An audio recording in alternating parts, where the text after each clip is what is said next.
और जब काशी में नारद जी पधारे तो काशी है, 3 लोक से न्यारी है काशी। त्रिशूल के ऊपर विराजमान है भगवान भूतभावन विश्वनाथ की नगरी काशी। काशीं प्राप्याथ समुनि सर्वोपरि विराजिताम शिव प्रियाम शंभु सुख प्रदाम शंभु स्वरूपिणी। कितनी बढ़िया बात लिखी है काशी के लिए।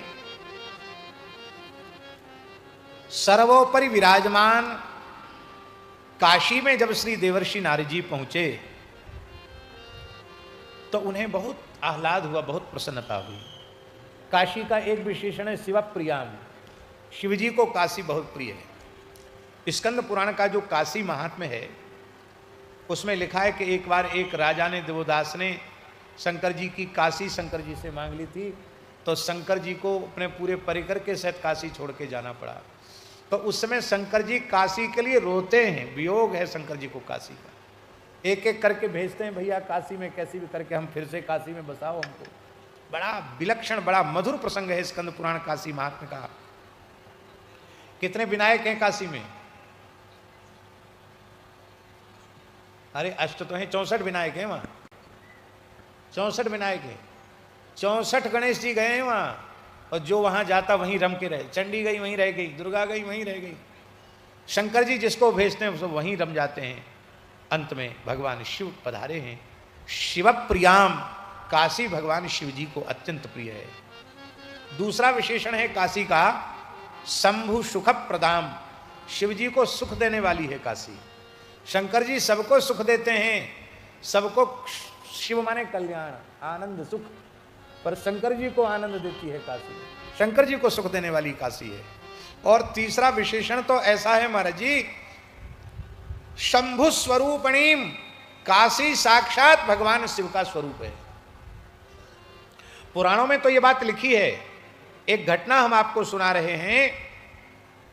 आपने इस भारतवर्ष के महान तत्वज्ञानी संत, भगवत प्राप्त भगवत स्वरूप संत का नाम अवश्य सुना होगा, परमहंस स्वामी श्री रामकृष्ण देव जी महाराज, रामकृष्ण परमहंस जी महाराज, जिनके शिष्य विवेकानंद जी ने पूरे विश्व में हिंदू सनातन संस्कृति का ध्वज फहराया था। वो ठाकुर रामकृष्ण परमहंस देव जी महाराज जी जब काशी आए तो नौका से गंगा जी पार कर रहे थे। उस जमाने की बात है, उतने यातायात के साधन नहीं थे। तो उन्होंने काशी में क्या देखा, ठाकुर रामकृष्ण परमहंस देव जी ने, उन्होंने देखा कि एक ज्योतिर्मय पिंड है, न वहां कोई मकान है, न मठ है, न मंदिर है, न स्त्री है, न पुरुष है, कुछ नहीं है।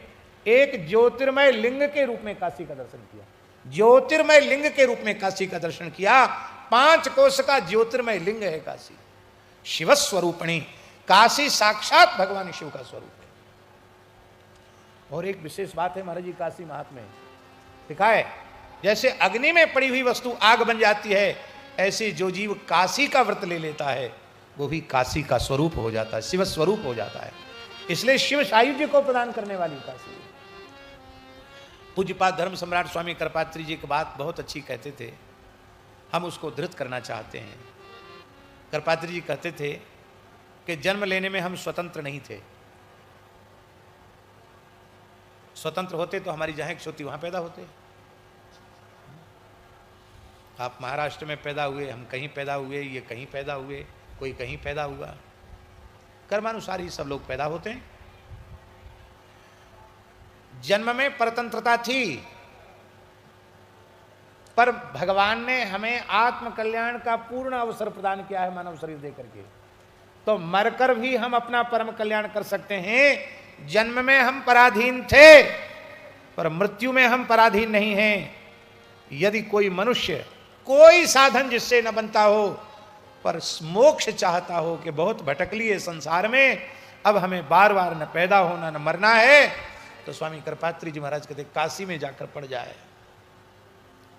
स्कंद पुराणोक्त काशी महात्म्य महाराज जी लिखा है कि एक बड़ा पत्थर लेकर दोनों पैरों पर पटक लेना चाहिए, पैर तोड़ लेना चाहिए अपने, दोनों हाथ तोड़ ले और दोनों पैर तोड़ ले, तब काशी वास करे। इसका अर्थ आप सीधे सीधे मत लगा लेना कि कोई बड़ा पत्थर लेके आओ, हाथ तोड़ दो, दोनों पैर तोड़ दो, और फिर ना कुछ करने धरने लायक नहीं, तो कौन तुमको नहलाएगा धुलाएगा, कौन खिलाएगा। हमने जो अर्थानुसंधान किया, हरि गुरु संतों की कृपा से। उसका भाव ये है भगवान व्यास के कहने का, पैर तोड़ने का मतलब है कहीं भी जाने आने की इच्छा समाप्त कर दो, और हाथ तोड़ने का मतलब है कि अपना अब कोई कर्तव्य शेष मत मानो, और सब हो गया, अब ना हमें कुछ करना है और ना अब हमें कहीं जाना है। ये पक्का निश्चय कर लो, काशी में पड़ जाओ। पक्की गारंटी है, लिखित गारंटी है कि आपको मोक्ष मिलेगा मिलेगा मिलेगा, इसमें संदेह नहीं है। और काशी में भी कई क्षेत्र हैं, विश्वेश्वर खंड अलग है, काशी खंड तो पूरे कोई कहते हैं, केदार खंड है, केशव खंड है। तो उसमें केदार खंड की तो स्वामी जी ऐसी महिमा है कि केदार खंड में कीट पतंग भी मरेगा तो सद्या मुक्ति होगी, और काशी खंड में मरने से भी मुक्ति होगी, पर भैरव यातना भोग कर मुक्ति होगी। पर केदार खंड में मरने से बिना भैरव यातना की मुक्ति हो जाएगी, तत्काल मुक्ति हो जाएगी, कोई साधन न हो तो मुक्ति हो जाएगी। एक महापुरुष ने हमसे पूछा कि काश्याम मरणान मुक्ति ही और ऋते ज्ञानान मुक्ति ही दोनों ही श्रुति वचन हैं, तो इनकी संगति कैसे बैठेगी? क्योंकि काश्याम मरणान मुक्ति ही यदि ये स्वीकार किया जाएगा तो फिर ऋते ज्ञानान मुक्ति अनर्थक हो जाएगा, ज्ञान की जरूरत ही नहीं, काशी मर गए, मुक्त हो गए। और ऋते ज्ञानान मुक्ति को स्वीकार किया जाएगा तो काश्याम मरणान मुक्ति को अर्थवाद मानना पड़ेगा, जबकि यहां अर्थवाद नहीं है, यहां यथार्थवाद है।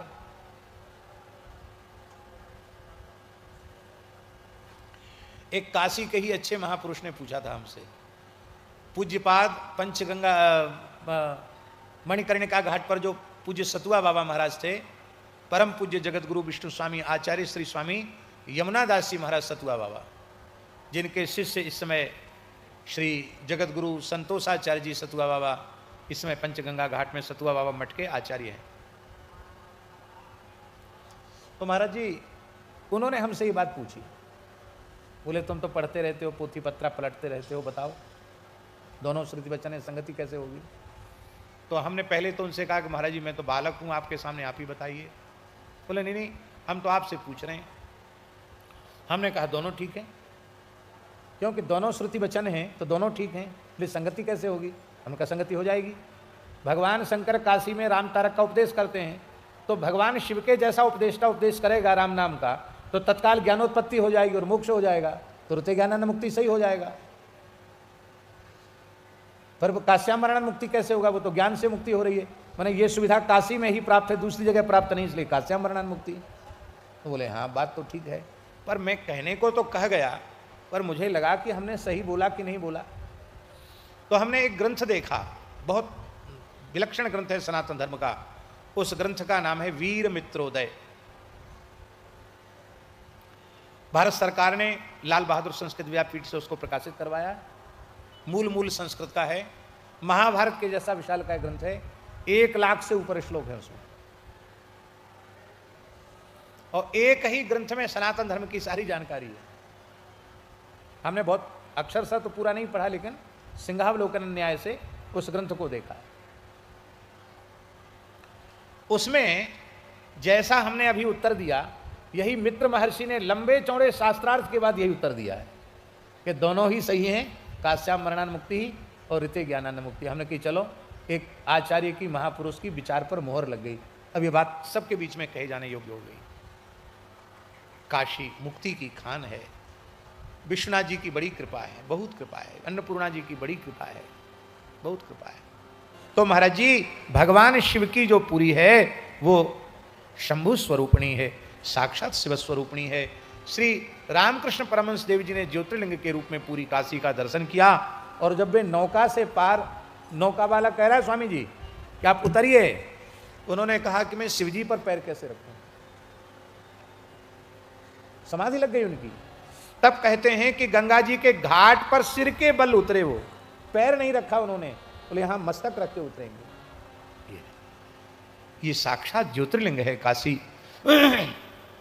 दृष्ट्वा काशीम कृतार्थो भूत काशी नाथम ददर्शः। काशी का दर्शन करके नारद जी कृतार्थ हो गए, काशी विश्वनाथ जी का दर्शन किया। बोलो काशी विश्वनाथ भगवान। ऐसी ही राजेंद्र दास जी महाराज की मनमोहक कथा सुनने के लिए चैनल को सब्सक्राइब करें, बेल आइकन दबाएं और कमेंट में राधे राधे अवश्य लिखें।